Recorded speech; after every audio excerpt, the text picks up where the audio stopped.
Okay, opening up the meeting at 5:32 on the 21st of January. Are there any agenda changes? We've got two. I'd like to add an item 6A on the action agenda, which you'd actually have to vote about. It's to determine which account we want to put the 2025 Copley Country Club payment into.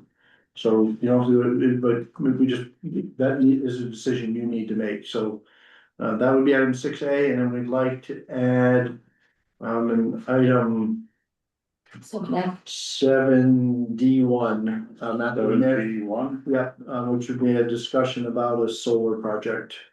That one you don't have to vote on, you can just do, but the action item for Copley Country Club, you actually would need to vote to add it to the agenda, because it's an action. Did we put it in the annual rate? No, we put it in these special projects. It'll go in. We wanna talk about it, but Yeah. we need to make a motion to add it to the agenda to discuss it. Yeah, okay. Okay, do I hear a motion to add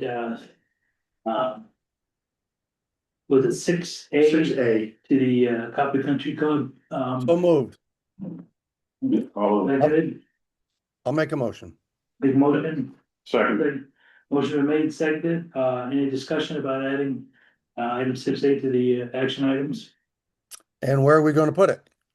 6A. 6A, Oh, no, okay. I thought we were after already in it. Sorry. yep, no worries. Okay. Hearing none, all in favor of adding that item to the action items, say aye. Aye. Ayes have it, and section 6A. The action items. Okay, next is public comment. Anybody on the Nope, there's no interweb? Okay, not seeing any. Next, moving to the minutes approval of the regular meeting on January 7th. motion to approve the minute meetings from January 7th. Motion been made. Second Then there's a second. Is there any discussion on this? Hearing none, all in favor of approving the regular meetings for January 7th, say aye. Aye. Ayes have it. Next on the action items is 5, check register. I'll make a motion to approve the check register. Motion's been made, it's been seconded. Second it. Second's been made. Is there any discussion of check registry? Hearing none. All in favor of approving the check registry, say aye. Aye. Aye. You guys have it. Next, moving on to number 6, the lien on 4722 Randolph Road in Morristown. So I hear the I'll make a motion to replace the lien on 4722 Randolph Road, Morristown. motion's been made. Is there a second? I'll second it. Second's been made.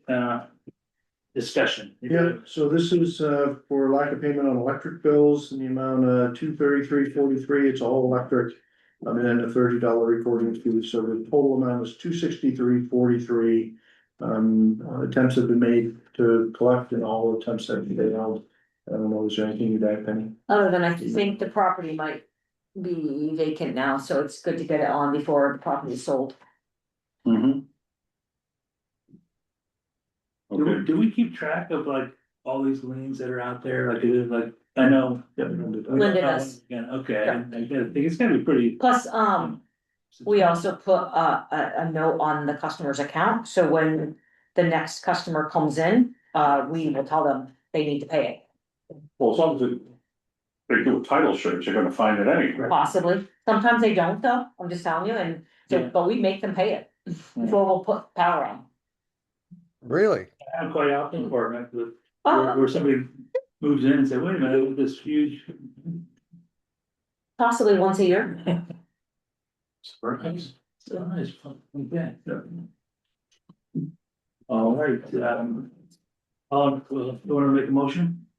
I'll make a motion that we authorize management to place a lien on 4722 Randolph Road, Morrisville, Vermont, owned by Michael Watsula in the amount of $263.43.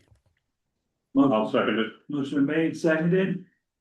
Any further discussion on this? Yep. Hearing none, all in favor of the motion, say aye. Aye.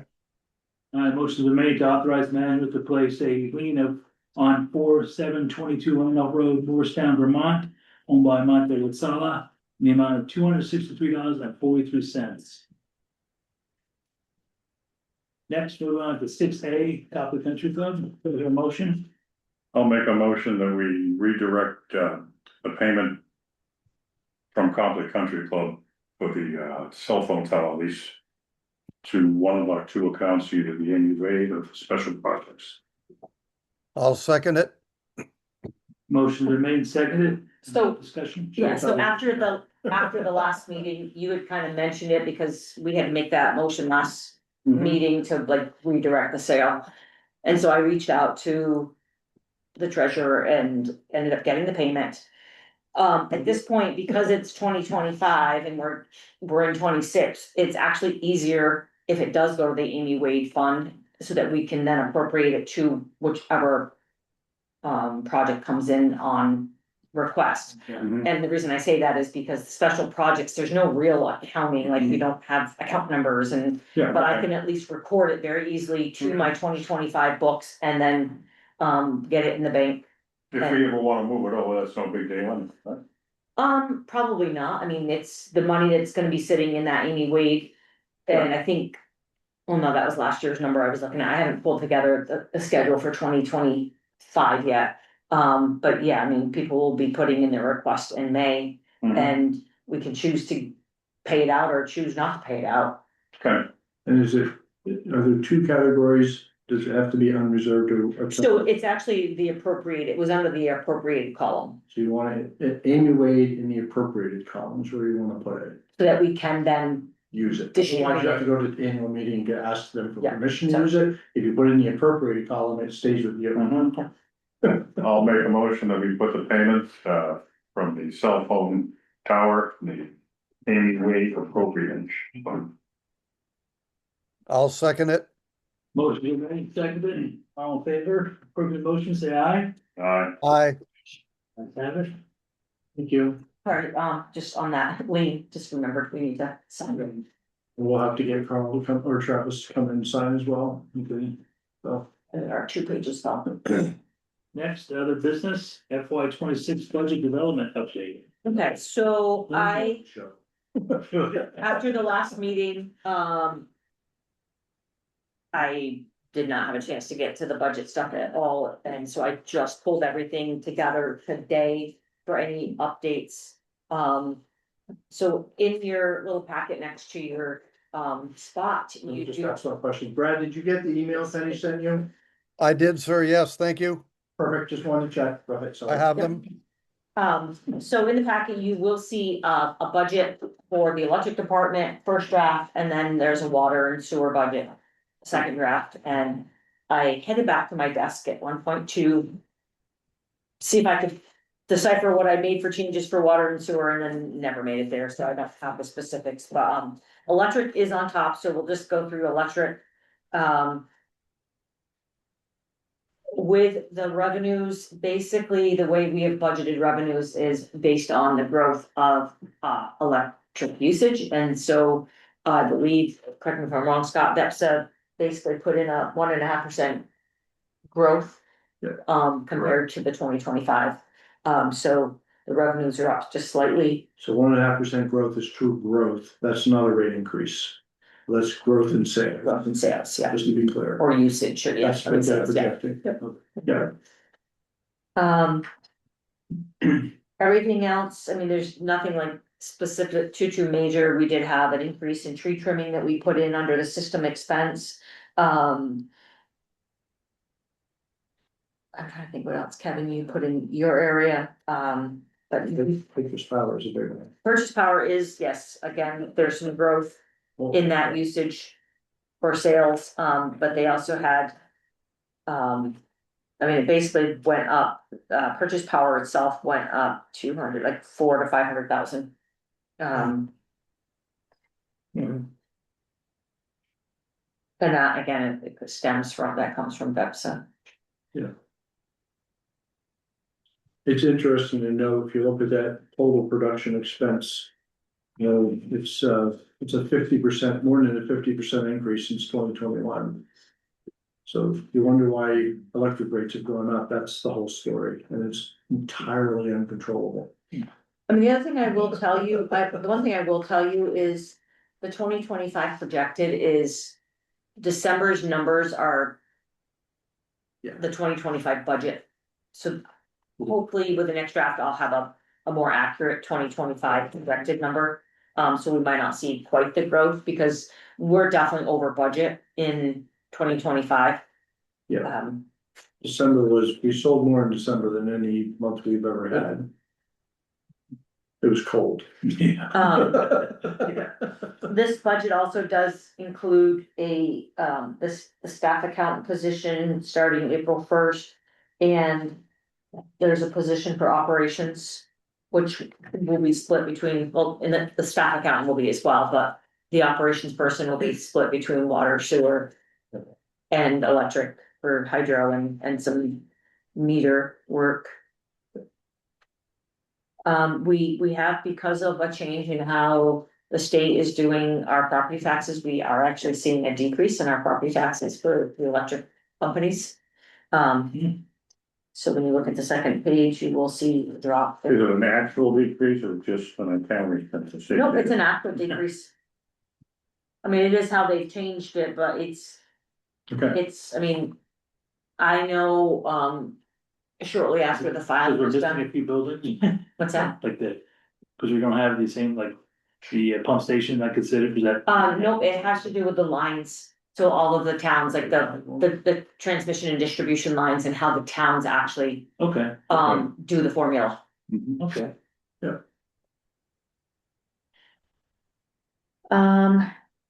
Some of the interest expenses changed just due to, well, and actually we'll see that on a cash flow, which I don't have the cash flow for the electric department, but, you know, we did add the Katie's Falls note as a long-term Now, note, so that. under generation expenses, does that include all the repairs that went down to Katie's Falls? No, because that would be a capital, and so Okay. that'll fall under depreciation. I mean, I'm just looking at the generation expenses. It jumped around. Oh, the generation, Under station expenses.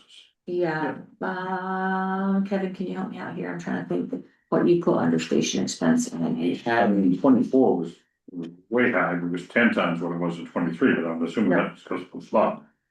correct, and some of the 2024 flood. Mhm. Don't recall specifically what that is, Okay. but I will, it was something that, I don't think I charged the new guys time to that, you know? I don't think so, I would have done it anyways a lot, but there was something on your file, but I can't remember what it was. We'll have to get back to you on that Yeah. next time. Mhm. And, yeah. Maybe it's an error, and it's not gonna look as bad, because when you flip the second page, we do have right now projected. Loss of 570,000, Which so is- that's about a 6%, just. You know, that's not gonna help cash flow completely, but, it would get us to a positive number, Mhm. That's sort of what we've been signaling as a guess the last couple of meetings. We've been saying that the 3% local wasn't gonna work, and it was gonna be 5, 7, 8. So, it's not good news, but it's not shocking to us either at this moment. We're not done working with either of them. no, we're not. Just trying to look through it, and I haven't sat down with Scott on a couple lines that I would like to sit down with him on. Just because, and I just got back from vacation, so I haven't had a lot of time to spend. You didn't have internet at your vacation? I did, but I heard from her a couple times. I checked my email occasionally, but She was pretty good. Mostly she stayed away. Good for her. anything glaring other than what you mentioned, Bob, anything glaring? No, I mean, that- I can look back over the years and, I mean, the big bump was in 24, and that was the flood. Yep. Right. And I'm guessing that the big bump in 26 is, you have other expenses, you know, like the pen stocks and all that other stuff you have to do. That's all. The real thing in 26 is that power supply jump. That is a massive jump. Yeah, but we're implementing a lot of the stuff that the insurance company recommended we do, the megawatt and the relay testing and Okay. I think some of that's in there. monitoring stuff, so. Some of it's also in the capital budget, so Yeah, that's why We got a lot. we'll take a look. Let's get details on that. That one line specifically, Bob, as you pointed out, is definitely. Yeah. Uh, Except for 24, it's out of line with the rest. So there may be a good reason for it, but we. I mean, have to. 25 projected looks pretty low as well. Yeah. At least in that specific one, excuse me, line item. Yeah. And I think I mentioned this, but we did, as we've been talking, bumped up tree trimming. A little bit, the one thing I didn't do is based on the, what's that grant? Reliability. The reliability grant, we know we're gonna have some grant income, but we're also gonna be spending it in tree trimming, so for right now, until I can nail it down, it kind of washes, so. And we still don't have surety about that. They basically are saying all the utilities are gonna get it, but they're not quite saying how much, they're not quite saying exactly what the mix is. So I think from a budget perspective, since they're gonna wash anyway, it's better just to not have them in there, you know? Yeah, if you don't know what it is. Right. You good? Yeah. Okay. I mean, even in the system expense, and like I said, it's definitely growing. Yeah, I mean, that's up about 30,000 in total, and again, I think we added an additional 25. And I know in that line item 23 was the 23 flood, so. Yeah. Oh, and I just noticed, yeah, I don't currently have anything in the 2025 projected for uncollectible accounts, which we typically do have something. But it doesn't get booked until December, so I'll have to book something there. So and I mentioned this in your email too, Brad, you know, if you have a look. Over the next few days or whatever, and you see something that just doesn't make sense, definitely reach out. Okay, thank you. And as you know, we haven't got through the cash flow and the capital stuff yet, so that there's always another fun thing to navigate on. The state's position is that we're not supposed to have cash, so that always creates a whole nother set of challenges that we'll work through before we bring you the final stuff next month. One other thing I just wanna point out, and we will also see it when we get to the water. Budget, but the rent for the office complex, I think obviously the front part of this building, the water department owns, and so. We've been bumping the rent up about 2% a year, which is. May or may not be enough, but I know a handful of years ago, I'd kind of like done some comparisons, but I know rents are crazy, so. Again, I know Kevin would appreciate that, but. Hey, she's bumping it, she's not leaving it at zero. is it gonna be whining?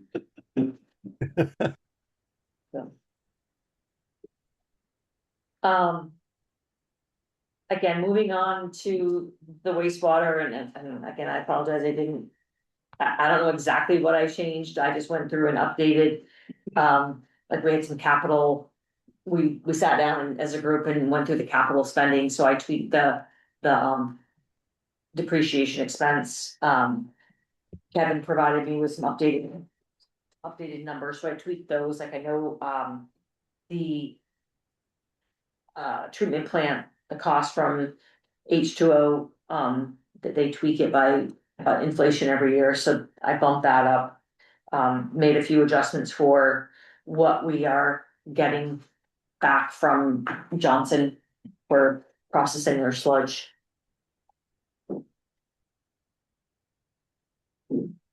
Are we making something on that, Penny?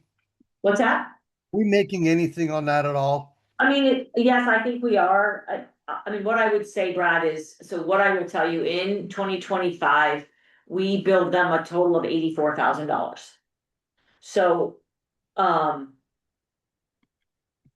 haven't looked at the raw landfill fees, because when you look at landfill, under the sludge disposal management, the numbers, appear to be going up, but if we weren't processing them and didn't get the payments against them, you know, it might not be going up, or it might be slightly up still. The one area I do know, and you'll see it on here, I need to probably chat with Kevin and Dan from the plant, a little bit, is part of the payment is going against the repairs line. And we haven't really had any large repairs, so. So we, we're seeing a credit. And in 25 right now, it's like a $12,000 credit, because we're applying more to that line than we're truly having for sludge repairs, but I think that's where we put it in the. And maybe it should have been more like a reserve, but I think we need to rethink how that, for 26, how the payment's being applied. Do they have any idea how long this plant's gonna be down? Years. I haven't heard it updated. But I mean, they're actually moving forward, fixing it.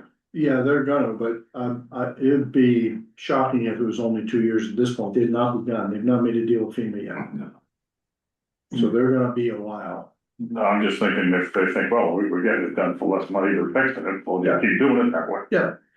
It's worth noting, like, Stowe has done ours before, when we were in a problem, and we're doing it for Johnson, and at some point, we're gonna wear ours out, and somebody's gonna have to do ours again, so. Is there, was an agreement MOU, do that, or like a sunset, or? just- We didn't have a sunset in it, cause at the time they were just out of business, and so there was just like it's gotta go somewhere, so we just started doing it. We could put an MOU in place, it's not a bad idea. I don't know, Yeah, we could do that. to make sure they understand it, it's not gonna be. Yeah, and they don't wanna run their haphazard plant forever either, like they're in the state won't let them, cause they. I don't know this for sure, but there's no way they're meeting all water quality standards with the kind of haphazard thing they got in place right now. I just don't wanna see our plant. Yeah. Become obsolete because we're Correct. processing somebody else's stuff. No, that's right. The thing that will be challenging, and the other thing, at one point we talked about, I don't know that we did, and we probably should, is. Obviously, the only piece we're really incurring more wear and tear on is our sludge processing unit.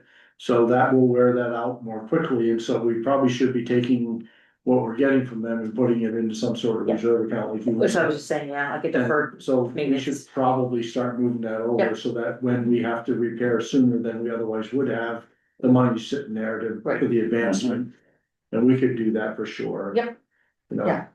We wouldn't be allowed to do that on the electric side, but on the wastewater side, we can. It's up to you. And the testing for that is that done prior before we get it from them, or is it after we get it from them? Say The again? testing, Does Johnson test their sludge before it gets to us? Do we know what we're getting? Well, I mean, the testing as far as, liquid levels, percent solids, all that stuff, yeah, I mean, Dan's running both plants basically, so I'd have to check with them to see what. I just will know. I would think If they you're did. not testing it prior, it's just giving it to us to, hey.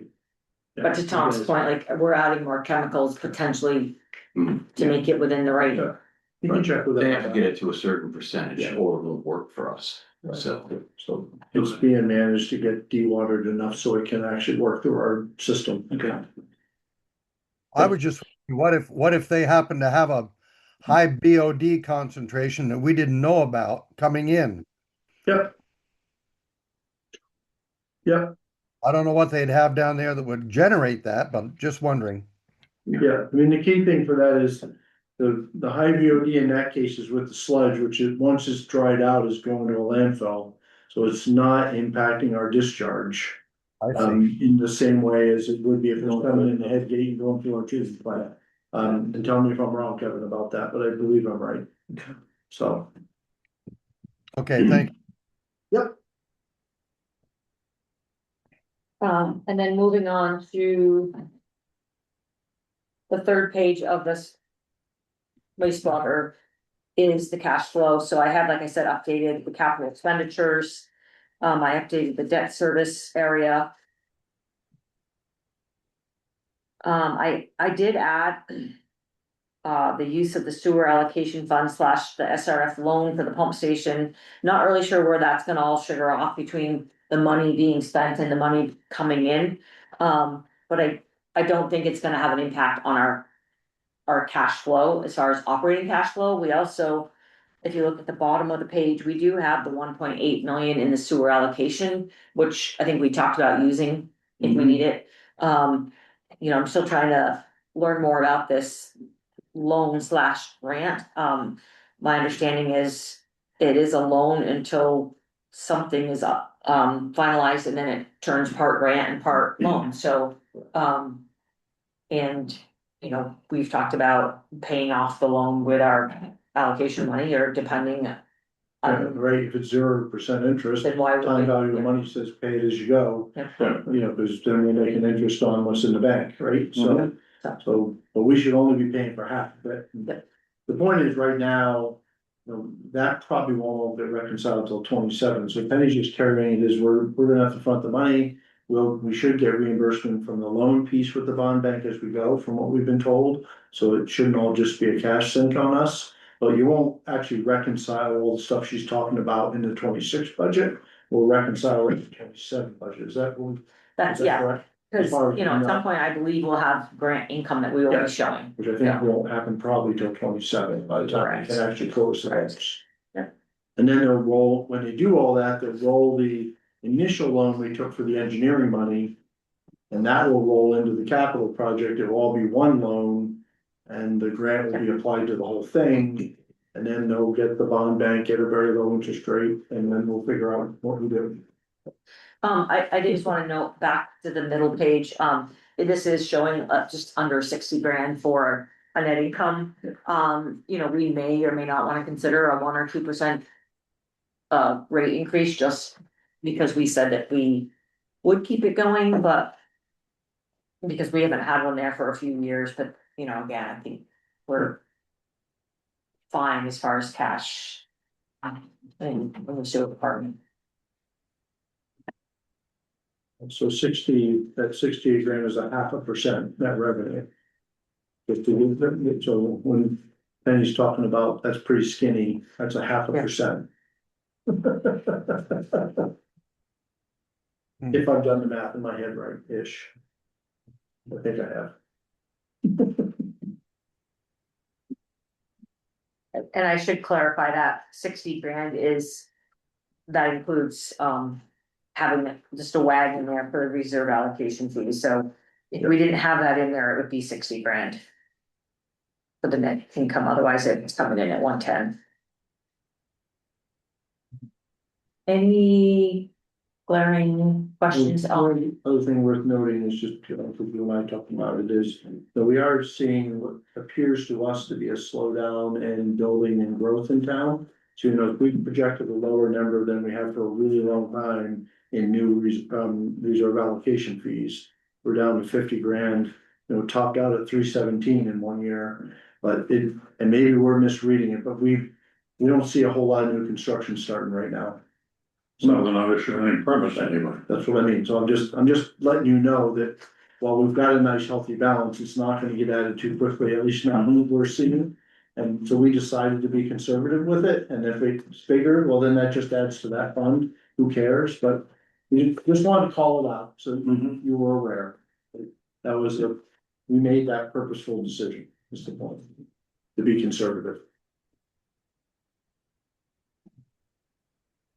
And then on the water department, again, just updating some numbers that.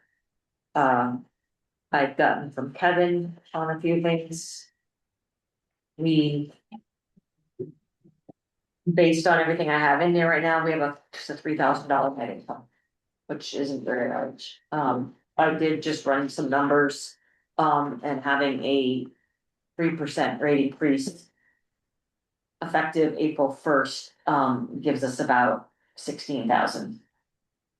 That's not a lot, but as we've talked about, particularly since that's really skinny, it's essentially break even. Continuing to do a 3% type of increase, so that you avoid a 10% increase someday makes more sense to us. No, these don't have to go through the public service board, So right? whatever you wanna do. And, we even heard in our last rate case for electric from a customer who said, I'd rather have more frequent, smaller rate increases than occasional big ones. And I don't think she's the only one that thinks that way. I think most people would think that way. So we'll probably come back and recommend something like a 3 or 4% rate increase on water is what I'm telling you. And you'll do it with that what you want. Can it work without it? And right now, Penny's numbers say yes, but it's so squeaky and may just set ourselves up. If one little thing goes wrong, you set yourself up to do 10% next year. Well, Right. and because when you get to the last page, the cash flow doesn't. Well, Doesn't balance. we've got like a $60,000 hole in cash, so. And we may be able to do some of that by taking a look at the capital list. We gotta go through that one more time. So we might be able to work on that some. But we do have one more pass through the capital piece in particular. The third sheet, essentially, our management team hasn't really walked through that with the last time like it needs to, Correct. right? Yes, So just correct. to say that out loud, so that could get better. Although I did want to say, just to point out, because I don't know if it's in here. The meters you have to buy for AMI, I don't know that they're on this No, list. no. The one that we're- Okay. So we are missing something For who, AMI? for AMI, so when we're doing the AMI meters, there's a device called an MIU, which can go onto the water meters. That electric grant is actually gonna pay half of it, even though it's water, that we got the state to agree to let us take some of the money for water, which is good.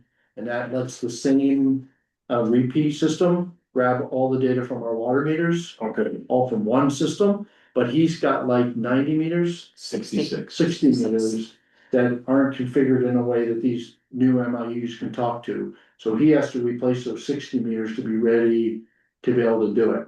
So it's a good time to make that investment. They're one-offs anyway. Like I said, they have 60 out of 1,000 that are different. So we're gonna add that to the budget so that we can get these MOUs on. And everything will flow into our customer system, through that one set of what are called DCUs, or the repeaters. That'll be all over the system. Water and electric will all use the same infrastructure then. Now, is there someone else already doing this, that we're kind of like second, right? Oh, there's 2 or 3 communities already going through all this stuff. And have they come, been a big issue or anything? There's been a whole lot of trouble. Thank God we didn't go first. Yeah, that's I right. actually listened to Penny on this one and she was right, so, but Swan and Newsburg have actually had trouble with a number of things, also they had some interference with being so close to the border with some of their repeat ability. And others have had some trouble, but there's been a series, mostly that you've got to make sure that your integration, into your building system is like 100% strong before you start putting in meters. Because if you haven't got that nailed down, like you're gonna endure a lot of pain, basically. If somebody sees a big increase or something. Yeah, or it just doesn't work and now you're like 3 cycles behind in billing, which I think it was 3 cycles that one of them ended up. Like there were 3 full cycles, we couldn't make the system work, so we couldn't send bills. So we I have another meeting tomorrow with our Yeah. billing system and the AMI consultant. But these, like Scott said, the MIUs are part of the grant, or MTUs, and these are called. Whatever they're called. But these other meters, like we started switching to a meter that had the MIU built right in. And then we found out that wasn't gonna be compatible, so we stopped it, as soon as we found out, but. So we'll have to change them out. We may or may not be able to get them sold somewhere, or. I don't know if they ever answered you about getting money back. Anyway, that'll be a project that will be added to this capital list. Everyone just talked about it today. And the, We would chat about that. Kevin, the PLC control in the capital expenditure, what do I? It's the brains of the wastewater treatment plant. Oh, so it's electronic thing or? Every 2 years, they are old and outdated.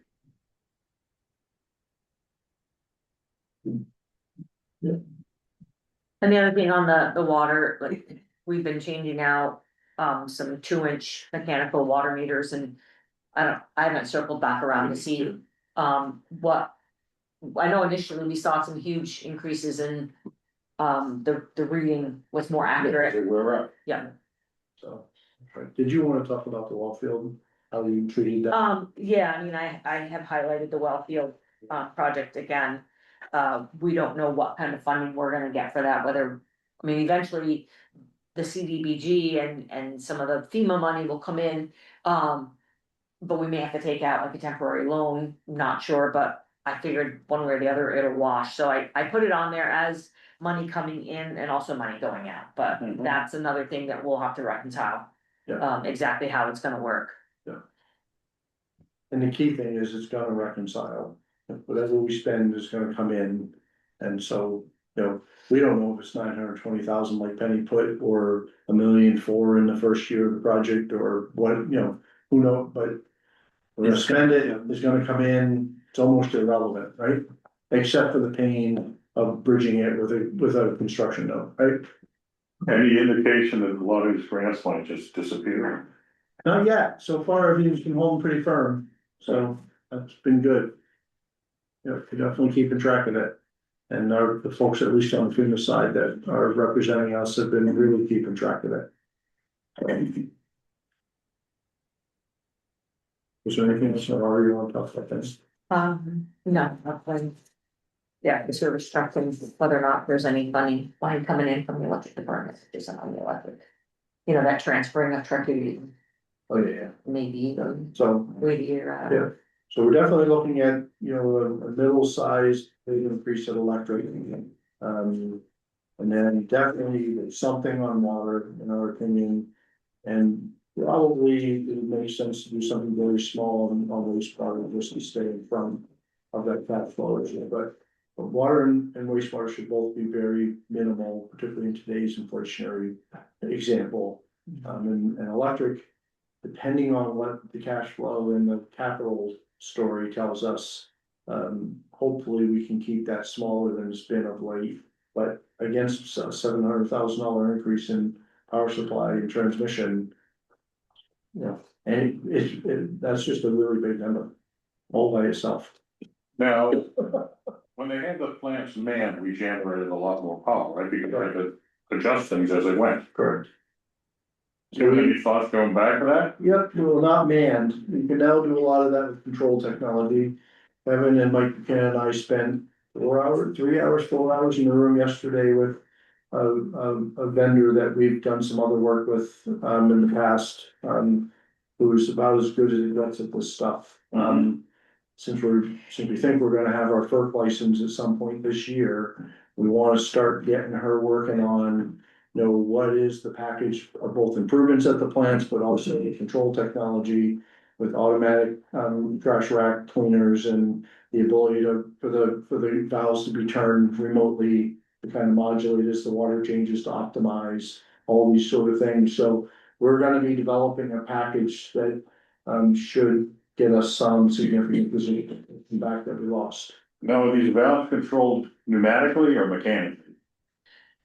Yes, both. Both, okay. They haven't really proposed anything yet, but, I mean, those wicket gates are gonna need some sort of, I mean, the ones you have now, they're hydraulic, yes. for the hydraulic, okay. So how will we turn that shaft, either electromechanically or something in there hydraulically or not? I'm interested, very interested to see what they come up with. And she's also gonna put together cost estimates for us for, microturbines on the face of the dam, so we can use all the bypass flows that are now required in that new permit and use it all to generate, so, and those are back of the envelope estimates, or that at Morrisville and Katie's. That would be about a 200 to 250 kW turbine on the face of the dam each, so that's not trivial. That's actually some. So what if somebody doesn't like the looks of it? The new license wasn't preclude it, so we missed the opportunity at that point. Green River is a little more problematic because there's not as much bypass flows. But we have them looking also, really not because of the Green River and the forward on Garfield. There's not room to run both of the turbines there at the same time, and so like there's been an old turbine that hasn't been repaired in forever. Because you can't run them both anyway.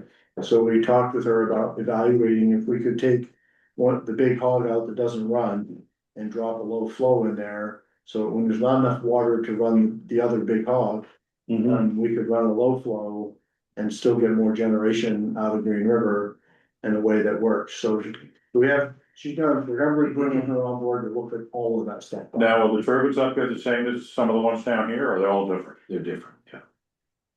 Yeah, 85 feet ahead up there. Mhm. So it'd have to be something like, if there's not enough flow, there should be enough flow for the microturbine. But if not, establish the bypass flow. When there's enough flow in the, or enough level rise in the reservoir, kick on the low flow, and then when it gets high enough for that, they kick on the big one. Yeah. That can all be done automatically and run from the clock. So that's the thinking right now, and so she's looking at all that stuff and more for us, she and her partner, business partner, and we had them both up here for like 4 hours yesterday, so it was good. We kick off on that. So How more much- to come. How much do those Well- microphones cost? So at the scale, we're talking about the back of, this is the back of the napkin estimate, probably 1,415 each, million. So they're not cheap, but that's in the hydro business, and we'll be talking a lot about this in the next 12 months. In the hydro business, if you're gonna stay in it, you make a generational investment when you get a new license, because you have 40 years to make your return on investment. So you don't wanna wait 20 years and make it, and then you only have 20 years of benefit, so you make a huge capital outlay in the first 3 or 4 years after you get your license. And then you run that, you pay, hopefully pay all the capital off in the first 10 years. And so you kind of have a, maybe it would be a 10-12 cent per kilowatt hour, which is close to our marginal cost for that in our whole portfolio. And then once you pay off the capital, you've got like a 3 or 4 cent to blend for the next 30 years to help blend everything else down. That's sort of the hydro business model. That's the way you kind of do it. But that means, you know, we're gonna have a pretty big capital smack in the face here coming up. To invest in those things, so, but that would be however long Penny can put together a bond, that would actually probably be a bond. And it'd probably be like a, you know, you'd do a fairly long-term note on that, to spread the cost, and that's why you do it early in the term, right? And so, and in years where you have a really good generation, you prepay and you start getting rid of that thing as fast as you can, and you know, all that sort of stuff, and so that's sort of the hydro model that's been going on for a couple 100 years, right? And Scott, did you say that Celeste was able to potentially look for any funding sources Yeah, as well? so a couple of funding sources that she's got a lot of contacts down Department of Energy, which is why we're working with her, because she can help find money. There's 2 options in there, they don't actually work together, you end up picking one path or the other. One is that, there are, while most of the tax credits for renewable energy got done away with and the big beautiful bill, the one for hydro did not. And I know you're saying, but we're immune. There's a provision in the original tax credits that allows, if your project would otherwise be eligible for a tax credit, the IRS will give the same amount in a grant to a nonprofit muni. Of equivalence to the tax credit, and they were like 30% tax credit. So if you make a big capital stack, you get 30% of it back from the federal government. So that's one path. The second path, and you just have to pick which one's gonna be the most economically advantageous. If you add, I think it's more than 5% generation, another reason to do these microturbines, then your whole project becomes eligible for remuneration for all the generation you create, not just the new, for a 10-year period. And it's like something like 3 cents a kilowatt hour, that for 100% of everything you generate, you just get, the federal government will pay you 3 cents a kilowatt hour. So, and you basically would look at the projects and you do the math and you pick whichever one is most beneficial, right? That's basically what you would do. So we'll see, and both of those programs have been around a long time, and apparently, you know, the Trump administration's executive order on energy, the only renewable that's in there is hydro. So hydro is the one renewable that the current administration supports, so why not ride the train, right? So, but we'll see, that's the other reason we're working with Celeste. Okay, we're good there? Can we move on? Yeah, again, so if you see anything that you questions on, definitely shoot me an email or give me a call. Next, item C, collaboration models. Yeah, so I just wanted to begin to have a dialogue with you all. This number letter B. Oh, letter B was annual meeting, but I don't really have much to update you on. we skipped over that. Yeah, it's good. I don't really have anything to update you on. We're still looking for something to dedicate the annual report to. If you have ideas, let us know.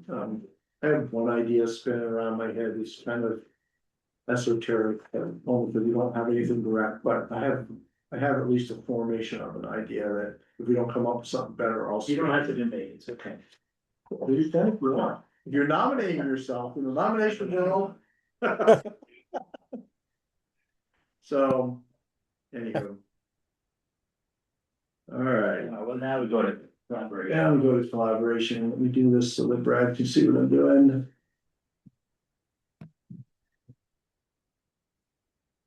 All right. Can you see the screen, Brad? Yes, sir, I can. All right, good. So, all right, you guys can't, so let me move this now. One sec. This thing just drives me nuts, Penny.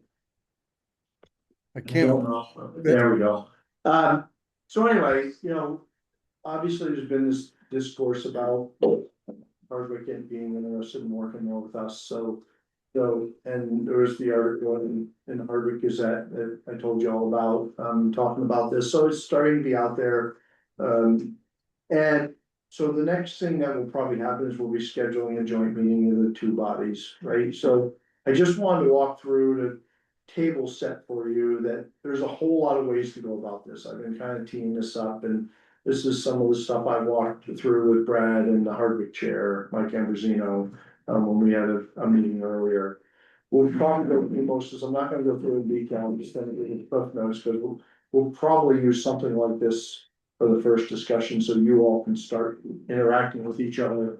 But anyway, I just wanted to walk through a little bit of, so what does this all sort of look like? There we go. I can't move these there. Perfect. Can you see it? Yes, I can now. I couldn't move the title page. All right. So this is just the context. So we're both about the same size in terms of customers. I would say they've got a lot more service territory, a lot more poles and wires. We've got more generation, we've got more commercial and industrial, we have more revenue. So there's puts and takes, but we obviously we adjoin with each other. And you know all this stuff, so I won't go through this piece. But I do think that last section, why even talk about it? And we are pretty healthy at Morrisville right now, and at least I feel like we're pretty healthy, but we certainly, as we were just talking about, every year seems like the budget's hard to make work. And that is really because of these issues of the state is having us be more operationally complex. They want us to have technology for everything. They want to meet a new expectation about reliability that trends towards no outages of no time. So everything's more complex. Workforce is harder to find. We've been through that here. Penny had to rebuild the whole crew when she was manager, and Hardwick went through that when I was helping them last year. It's just, it's difficult on the workforce.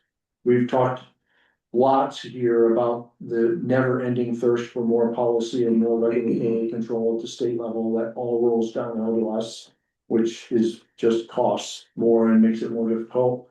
Because we have to have a program and initiative for everything that anyone can dream up, right? Which is gonna mean a much bigger front office staff if we don't figure out other ways to collaborate.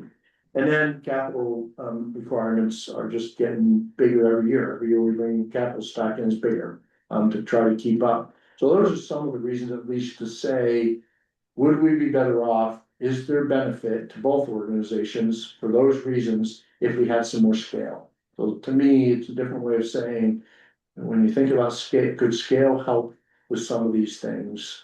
And that's what we gotta investigate. Do I know the answer? I do not, but that's the kind of idea behind why is a healthy community today? With all this coming at us, would we take a look? And we'll see where it lands. And then there's these sort of buckets of different ways to collaborate. So Hardwick first used the term merger when they asked to talk to us. I think that's put us in a bit of a spin cycle from day one, because that's one of many options of ways that one can collaborate. So I'm thinking of more as a collaboration spectrum. Merger happens to be one of those, but it's not the only one, so we'll walk through these here. One is just basic operational coordination from mutual aid and, you know, and just small ways we help each other with services, and that's, we have a long history of doing that with all of our neighbors already. So at some level, we're the first spot on this track, the easiest one to do already happens, right?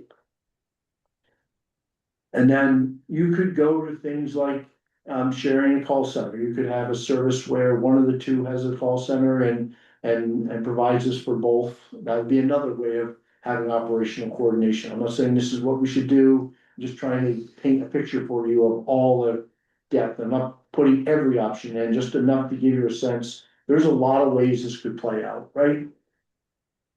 And you could potentially get some cost savings from that. You could do shared procurement and specialized resources, so, you know. It's challenging to get RFPs together and chase bids and if you're gonna do it for one, why don't you do it for the other, like, when we get to any of our battery energy storage system. Which I'm hoping to bring you in either February or March here, we've spent about 1.5 years doing that. And so part of what I'm already thinking about for them is essentially we've just pre-qualified a really good vendor out of that process, whoever we pick. So why wouldn't they just piggyback on that and think about using them to build one for them too? Right? Why should they now go through a 1.5 year process to do what we just did, right? As an example of that, but you could do that with transformers and purchasing poles and all kinds of things, right? There's another way of working more together. Did they have the same like billing and same It's all different, and so budgeting, like financial stuff or whatever? it's all different, so when we get to that one, that's another example. You know, that's a more complex one, because you gotta figure out how to integrate all that if you wanted to go that far, right? But we'll get to that, that's one I put in here. You could get into all kinds of specialized services and staffing pools, and so that could be sharing linemen. It could be like we share Eric Waterhouse a lot, our field specialist who knows everything about meters. He's one of the only guys in the Muni land part of the state that actually has a depth of knowledge. He far surpasses his peers. So like everybody in the northern part of the state, at least the northeastern part of the state, when they have a problem, they want Eric. And we are happy to send them and they pay us for him. And that's why we've just promoted him into a little bit higher position to acknowledge, so he can make a little bit more for doing that for everybody, and everybody's winning, right? So it's just, that's another example. And here you get into some of those shared back office. Now I wrote this one was written as IT and SCADA type of stuff, but it could be anything and everything, but you know, there's a lot of issues in there, because it's not just the software like you were talking about, Tom, but you gotta, at some point, you start go very far in that, you gotta harmonize your chart of accounts and, you know, pull payroll cycles together. You need to merge union contracts. There's a lot to it when you start diving into, now you're starting to get, you see this one, the complexity is medium high. So as the others have all been more in the low category, it's starting to get more complex now, because there's more to integrate, right? So if you're gonna go this far, you're gonna really have to work at it, is the point, right? And then there's joint management or shared services, and so this is where you're really now saying, so we're kind of. All the service is only gonna be provided one place, and it's gonna be provided under contract to the other or managed with the other, and so it's just a whole nother level. But it's now you're getting into some complex contracts and you gotta deal with delegation of authority, so if we were providing something to Hardwick. But they're still exist in this model, how do we know we have the authority to do it on their behalf? Like, there's easy ways that you can do that with contracts, but you gotta start documenting everything, right? So now we're getting into hiring attorneys, and so it's just another layer of complexity here. And then here you get into true consolidated, actually, you're gonna use like like our charter allows us to create a subsidiary corps and joint venture corps, right? So here you might be doing that, right? So now you're setting up a whole infrastructure where we own since it's our charter that allows it, we own the subsidiary corp but they are a partner in it, right? So now you've actually now got a whole new corporation that's reporting back up to you, as the trustees here. Just a whole nother layer. It's a really elegant way, because, if you do this sort of model, you don't have to actually go through all the calculation of who owns what assets and who's gonna buy the other out, because it's all just going into a subsidiary court that's owned by Morrisville. And you're just agreeing to have, within that subsidiary court, you're letting them have some voice through that, but the ultimate decision maker in that model is Morrisville. Because that's a subsidiary court of Morrisville at that point, so, but again, more complex, more difficult to do. And more challenging, and when we get with them, I'll go through these in much more detail, again, I just wanted to get you to see this. But here's where they talked about full or partial merger, and so for the partial one, I used that finance department one that you were talking about, Tom. And you've gotta like get all those softwares together and do all the integration and get those two crews to actually sit in the same place and work together and learn how to work together and get their culture the same, and so now you're getting into real cultural change stuff in an organization and redesigning the way the whole thing works. So it's done all the time in companies, so it's not that it's impossible to do, but you know, someone's gonna be grinding hard on just that piece, right? As you go through that. So very high level of complexity. You know, and it might, even to do that, you're into a place where you're probably needing annual meeting votes to be able to have the authority to do it. So now the populace is gonna start weighing in on this, is just another uncertainty, right? And now, you know, here, you know, there's just gonna be one entity, in this case, it's a full merger, so you'd say. And so now you're trying to transfer assets and customers and everything, and you're going through that whole process with the PUC. Which, and you know, and probably the legislature, and you're surely having town votes to say it's okay. And so very high, it probably takes 2 years to go through that process, because a PUC case would surely be contested by somebody. So this, to me, these sort of things, you walk before you run, and this is a down the road option. And then, you know, you've talked, Bob, this is the most complex, but, you know, just an acquisition, one buys the other. Again, you gotta go through that whole thing with the legislature, you gotta basically get the legislature and the Public Utility Commission to agree to move the franchise order, the CPG, the Certificate of Public Good, from one entity to the other. And then you gotta go through the whole process of valuing all the assets and figuring out, you know, what's gonna be paid from one entity to the other, and that whole process. And doing the math part of that is not hard, doing the process part of that is really hard.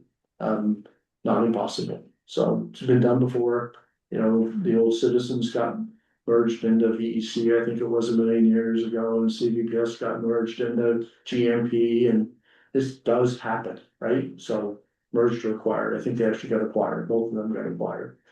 So it can happen, and both of that, well, I don't remember the details of the citizen one, I wanna say. The whole process with CVPS and GMP, I wanna say took something on the order of 3 to 4 years before it was done.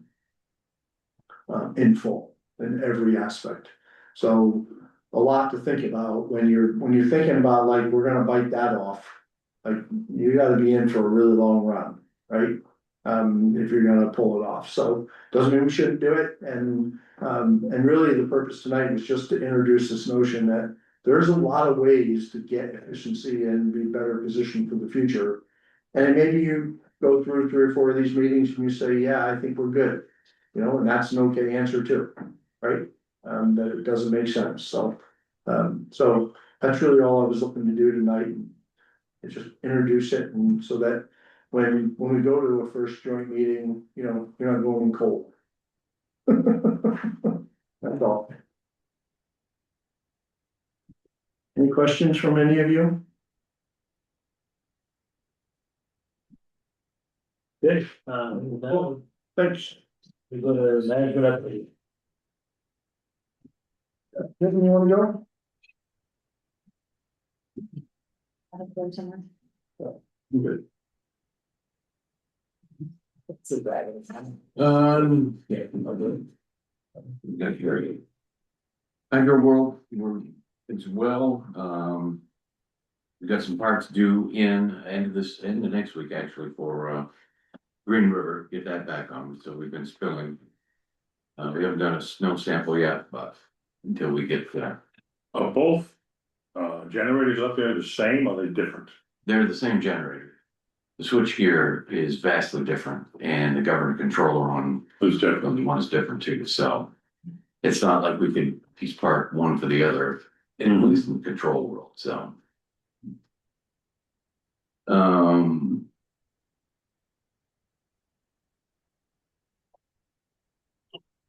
Yeah, most of our work has been, well, my work's been budgets and work over closeouts and, Only because it was a fairly big thing. Did you want to talk about the big water leak this week? yeah, well, the boys over the weekend noticed a 200,000 gallon a day increase in when we were pumping daily. So we huddled up first thing Monday morning and devised a plan of attack. Nobody was calling in, and nobody was seeing it, and nobody said pressure is awful or anything. So we knew it was somewhere cross country, most likely. And so we divided and conquered and found it over near Blowing Cody. So when they put the transmission line in, it's kind of the height of the land there. There was a blow off valve, so any air that might get in the line would kind of burp its way out, and it just. Some of that's just always been in there since the '70s, late '70s, anyways, so. It was a manhole, water was running out, it was diverting either side of it because it was the height of the land, and all that new ditching the state did up through there a few years ago. Really helped hide it, so, but it helped get the water out, pump the manhole out, and we're able to shut the curb valve off, so we'll probably have to rebuild that, So it was 200,000 gallons a day? yeah. I mean, what do you usually pump a day? Depends on the day and weekend, either anywhere between 350 and 400. So it was like 50% of the capacity. Let's do it, yeah, so, Oh, I'm glad I found it. yeah. Yeah. I mean, it could have been anywhere between 15A and Sugar Woods or on the brook or river or, so. At least with the snow, it's easier to find a big melted wet spot somewhere. So that was exciting. Yeah. Anything else or any questions?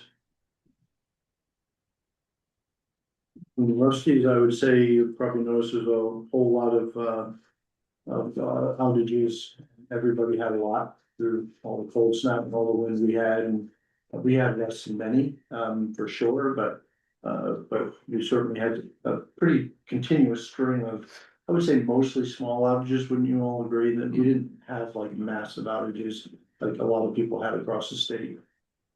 I know they had one up on Cody Hill. And when my girlfriend called in, they said something about, if it's your problem, you're gonna have to pay for something. If it's a system problem.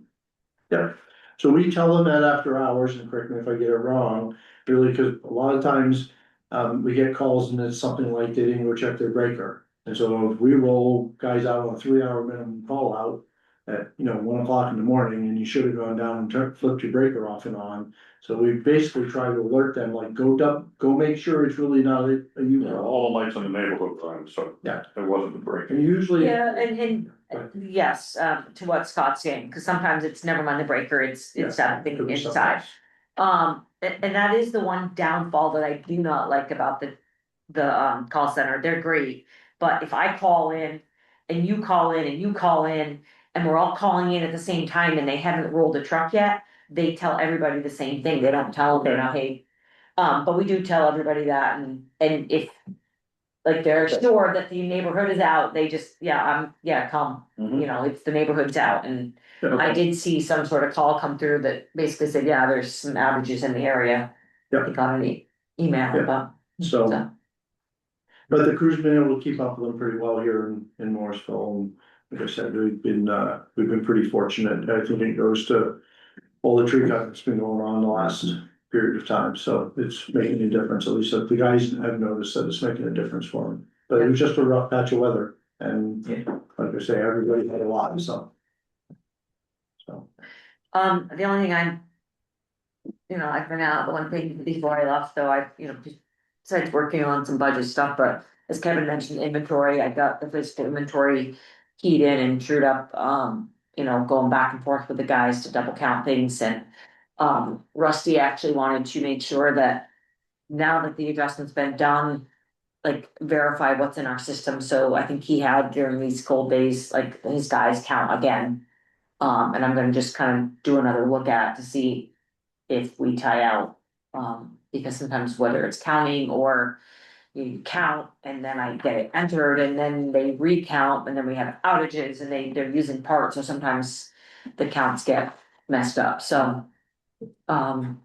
And then, yeah, just, the other thing that I worked on, it's probably the earliest I've gotten W-2s out ever, but, the W-2s went out and now just we need to file them because our system is so old, we manually have to enter them into the state. And also, last year, I think it was the IRS, so I gotta like refamiliarize myself with that. That has to get done probably the end of this week. So looking forward to a new system for that as well. Sure. Mine, I noted the inspection we had from the federal agency, FISA, physical security.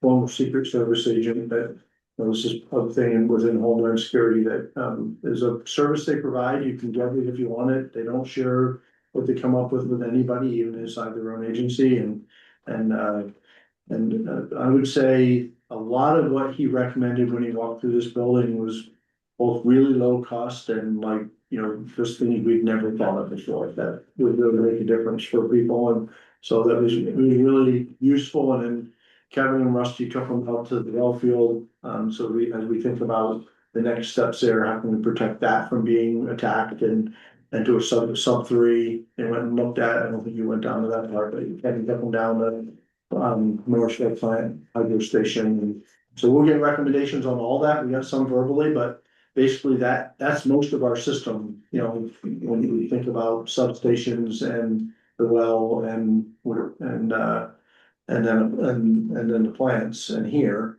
They didn't take the wastewater, but the stuff that he saw down the wells, you could apply mostly to the wastewater plant, right? So really good and useful, and then we'll get a big report, which will be our report, again, not for the world, because we don't want to tell the world what we figured out, how they might come after us.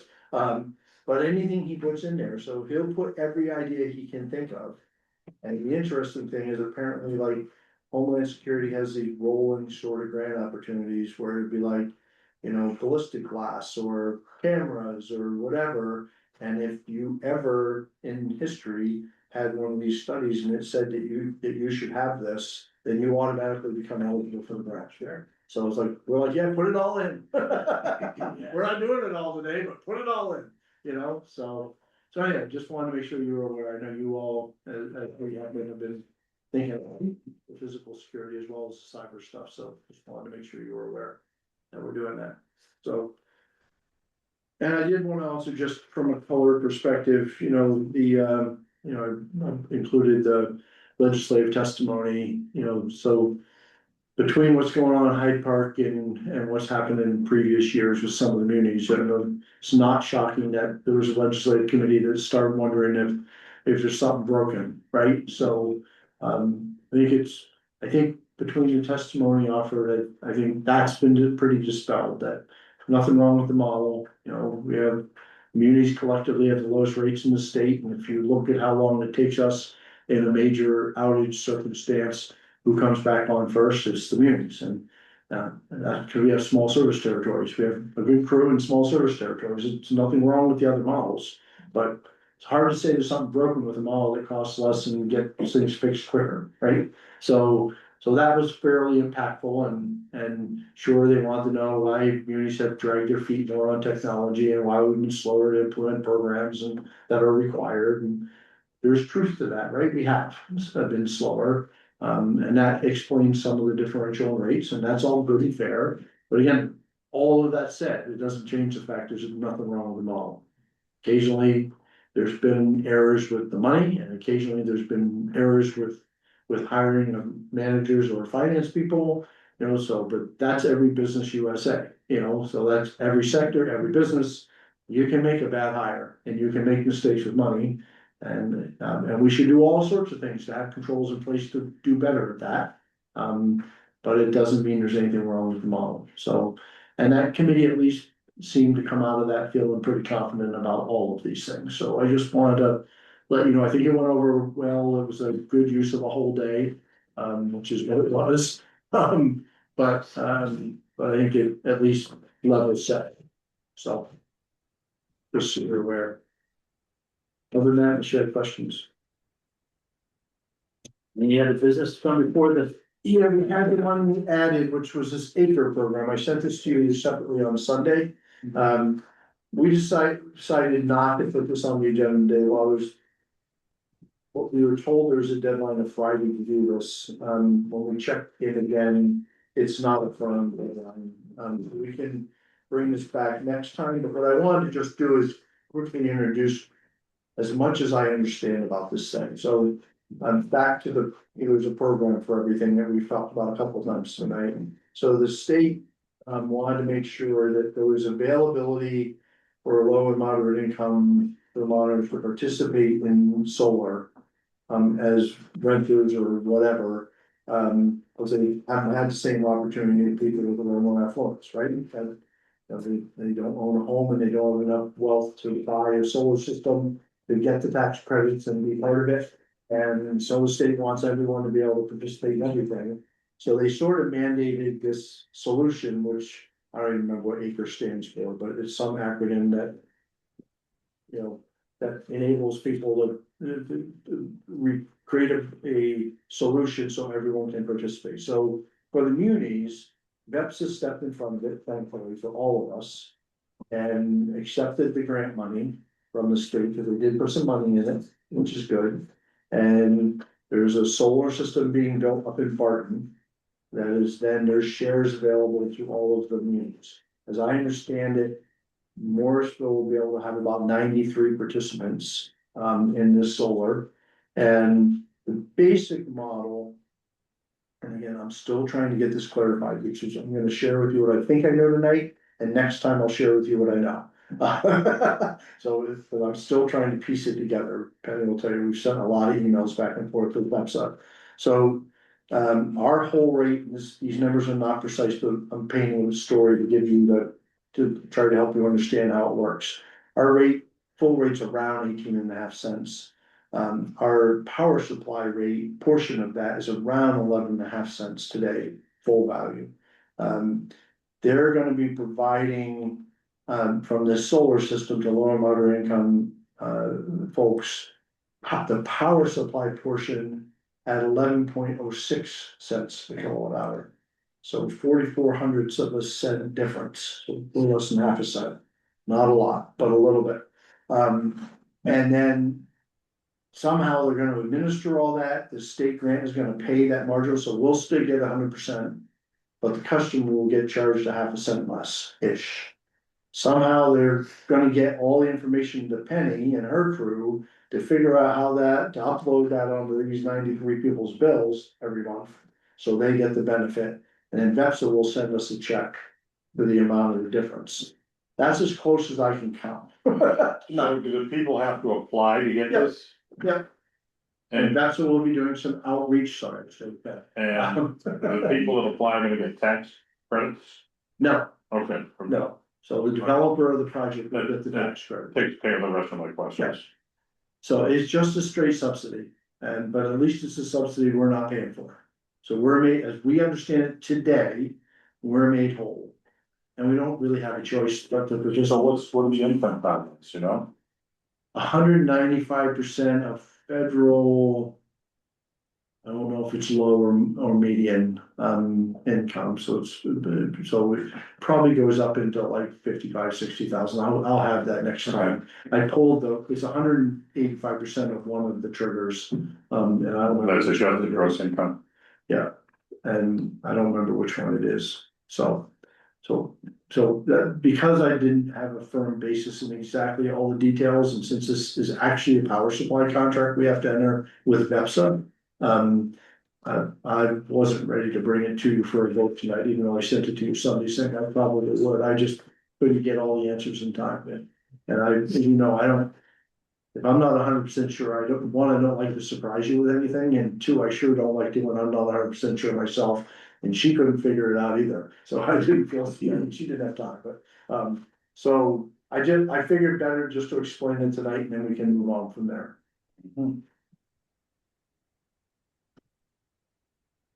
Okay, so more to come on that next time.